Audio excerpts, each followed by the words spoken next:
Itsaso barea egokitu zitzaien baztidatarrei New Yorkera iritzi zirenean itsas aldirik gabea.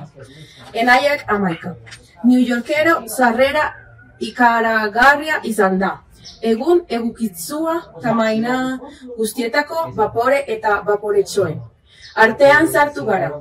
Haien artean batzuek bidaiarak zeramatzaten Hudson ibaian gora. Beste batzuk trenak zeramatzaten gabarrak ziren. Gerrako barkuak eta abar. Hotelera joan gara. McApin hotelea munduko bigarren hotelik handiena da. 16 solario ditu eta 13 milio dolar kotzazu zen. Hotelean egunero ematen digute gaztelaniaz idatzitako. La prensa. Izeneko egunkaria jostarrak daude ari zuri eta beltzarekin botoiak eta telefonoa. Baina ez dago pintxorizik.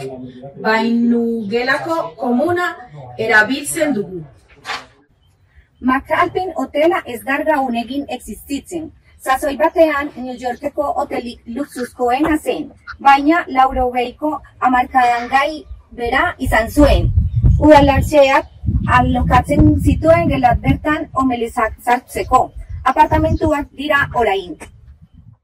New Yorken zeudela bastidak dio munduko erraikinik garaienara igo zirela. Bulbul etxeko 50 solairura. Orduan ez egoen azoa ez da enpairesten entzute zua ere.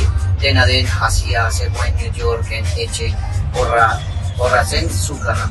Bulbul dotorrea horren adibidera 1911 erraikia.